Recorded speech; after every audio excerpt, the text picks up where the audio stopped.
Hey guys, and welcome back to another YouTube video. In this video I'll be going through the Carlton vs Richmond AFL fantasy review of their game that occurred on Thursday night.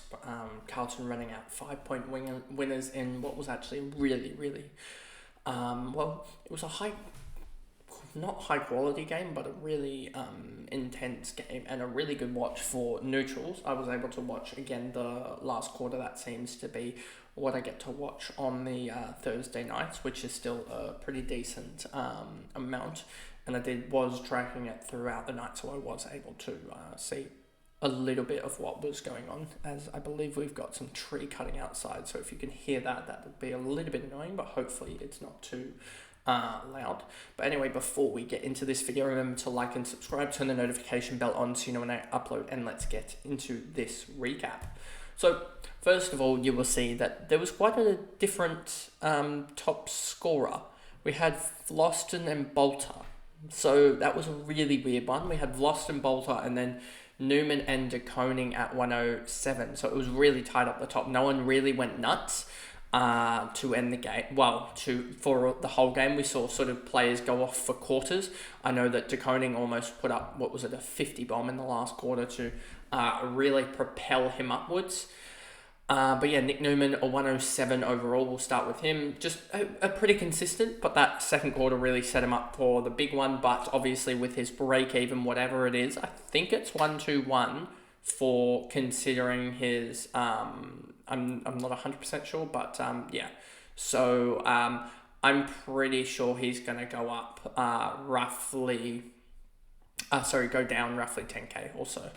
I'm just waiting for round 2 when we actually have the right break evens and it's all fixed, and then I can go off the AFL fantasy website, because I'm not 100% sure what the break evens are, considering given we have hidden prices and stuff like that, as I think Seth Campbell's price, considering hidden prices, actually means that he's going up off his hidden price rather than off his new price. But anyway, Tom De Koning 107. He was huge in the last, 42 points in the last. Yeah, he just had a pretty good last quarter.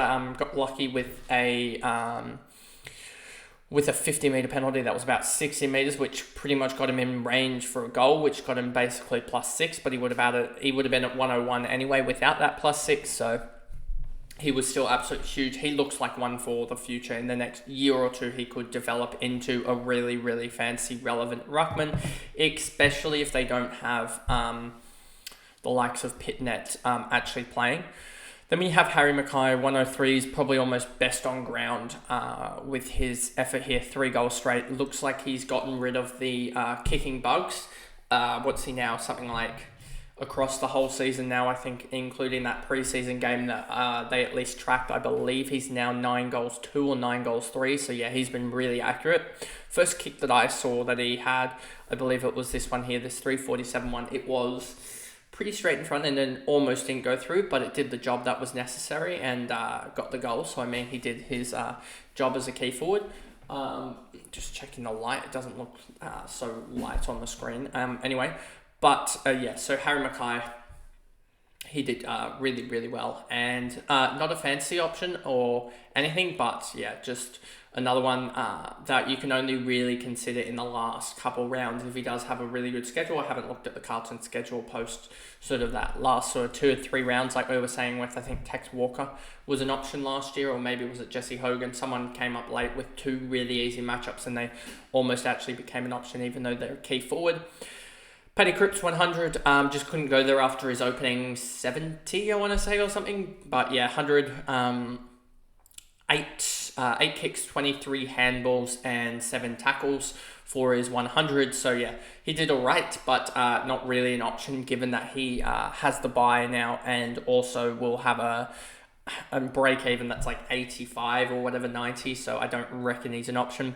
McGovern 99, he's been actually pretty good. I still wouldn't go there just because I feel like he's one that could easily have a accountability role, and that would be like I believe he was on Dusty Martin, and just yeah, he just sort of sagged off him a little bit and sort of played better than Dusty, obviously.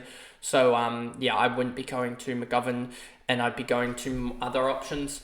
Sard 86, Kemp 81, again another decent effort from Kemp, but that break even is just way too high to even consider.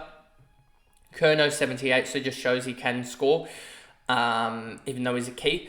He did kick 2 goals 3, which does 5 scoring shots is going to get him up there, because that is basically 30 points in most likely in marks. And then you have the scoring shots as well, which is another 15, so that was 45 itself. He's going to lay the odd tackle and get another odd couple of marks, I think. You can see here this +6 here as well, and this +6 here as well. So we got another 2 marks around the ground in the last quarter as well, which sort of helped him. Then we move down here. Chera didn't really do much. Zach Williams, 74. If you go by Jaden, I believe he's going up to 488k. Or something like that. It's 484 or 488, somewhere around that range, within plus or minus 4 or 5k, and that'll get him a +46, which is sort of just there or thereabouts for the people of that don't have him, and the people that do have him. It sort of was a nil or draw, as I think I put somewhere out there. It was basically a nil or draw, and it's going to come down to if Williams can pop a 90 somewhere in the next 1 or 2 weeks post his bye, and that's going to come down to whether he's a really, really good pick, or whether he was just sort of a decent pick, but not a game breaking pick, but sort of a leap ahead of the people that don't have him. So that is that with Williams. Akers 73, yeah, he's not going to be value. Young 71. Not value there. Hewitt 69, and that pretty much puts that to bed with. I mean, Hewitt is going to go up in cash. I don't know exactly what he's going to go up to, but I don't think he's going to be that much value. I'd rather just go with, to be honest, with Wines or something like that. But Hewitt, he was decent, but you've also got Walsh whenever he comes back, which I think will tear into Hewitt's scoring. Carroll 64, definitely one for the Supercoach community rather than the fantasy community, as you can jump onto him in round 3. I believe he'll still be 123k or his basement price. Whereas in fantasy, he's probably, I would say, going to go close to 400k or so, probably 370 or so. So yeah, you just cannot pick him up in fantasy, but you can pick him up now in Supercoach, as you've got a couple of weeks before he gets that massive cash rise, because he looks best 22. But yeah, anyway. Boyd 61, he did all right as well, but yeah, huge last quarter from him. But I wouldn't be picking him. He's going to be like 450. Kennedy, massive cash drop here going to happen, just because he just doesn't get, he's just not going to, 117, not going to hit that. So he's probably going to drop 58, 117, probably, I'd say 40k or so to 630k. But yeah, so wouldn't be picking Kennedy. He was an option last year, last year or the year before that. I think it was last year, when it was like this price, 670 or 650 or whatever, but he was dropping 90s or 100s, whereas now he's dropping 50s, which just isn't there. Always Fogarty, Holland, another winger scoring 50, which should sort of show you that what's the go with wingers, and that's why I sort of am a little bit iffy on the likes of Wilson, Sharp, Windsor. All these rookies. They will score well 1 week and get that cash and going, but they're also going to have it. It is very long term with wingers, in my opinion. When they're rookies, they're not sort of short term plays. Cottrell, Fantasia, Durden. Then we move over to Richmond. Vlosten top scored for the game, as we said. 19, 38, 18, 33. He looks really good in that role now, and potentially, given what we saw of short positioning, Vlosten could be a go later. So we're just going to watch and learn from this, as Short could easily flick back there and destroy Vlosten. But if Vlosten continues on, this is an interesting watch. I wouldn't be picking him up yet, as he still has the early buy to get through, but he could be an interesting one post-buy. Bolter 108, not going to do this ever again, I don't think. 3 goals and was absolutely fantastic, even though he gave away like 3 or 4 free kicks. I'm just looking here, 1, 2, 3, Did he give away another one here? Nope, doesn't look like he gave away. So it would be 3 that he gave away, it looks like. 3 free kicks against, and he still made 108, so that was huge. Nank, 103, sucks for Naismith, as Naismith doesn't look like he's going to get a shout. But hopefully we can get a Naismith game in there or something as for Supercoach people. Obviously for fantasy doesn't really have much relevance. But anyway, Nank, yeah, he looks great, but not really fantasy relevant. And then you see Taranto's 200 break even or something dumb. He's just going to go down in price even with the 91 that he scored. So yeah, really happy to see him drop in price massively. He could be an option somewhere around the buys, as I think he still will do better, but I don't know if he'll do the 110 that he was doing previously. I think he's more of a 95 type of guy, and you can't really have that in the midfield. So it will depend on his price, but he could be on such a momentum of downward spiral, I guess, with his price, that you may be able to pick him up around that 700k, 800k range or whatever. But we'll wait and see on that one, as his price is just tanking at the moment. I think he's now, if I go to stats by Jaden or something, and then I go to Toronto, let's just see, what did he's going to drop roughly, so that's a 19k difference for 25.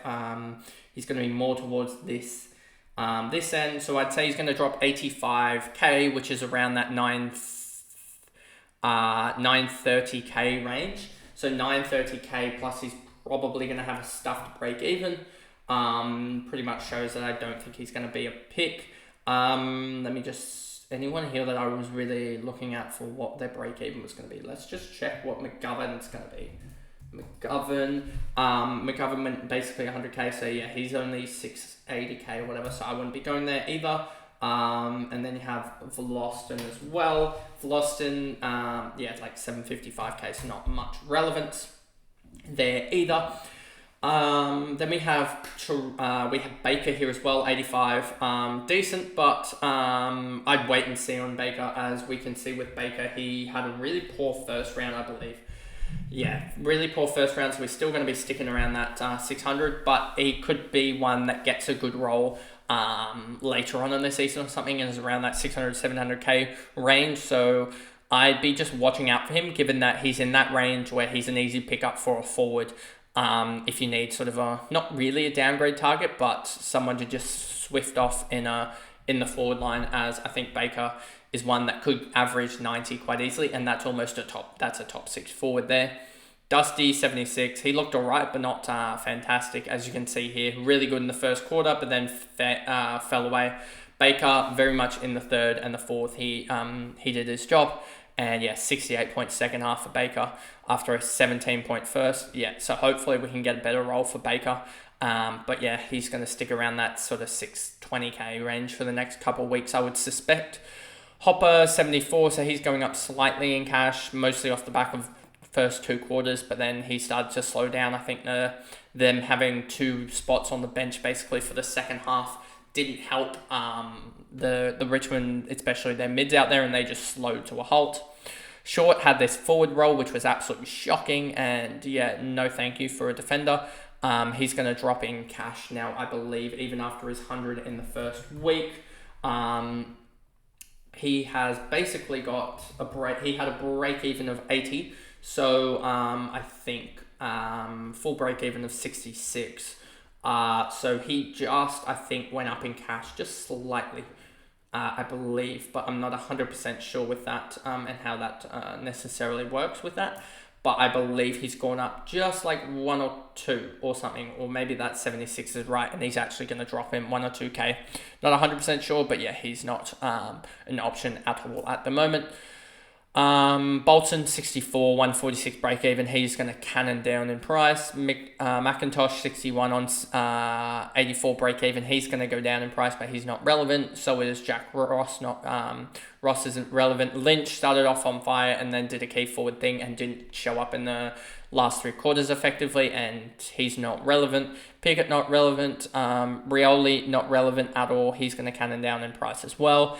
Seth Campbell, if we look at the projections from Jaden, you will see that Seth Campbell is roughly he's going to make roughly 70k, give or take, of one or so. He's going to make two. He's probably going to be 268k, I would suspect, which is absolutely huge. And yeah, he's going to, I think, go up in price. And even though he did that, he's probably going to be my trade out person, just because depending on his new break even, if his new break even's like -20 or something, he could be a hold.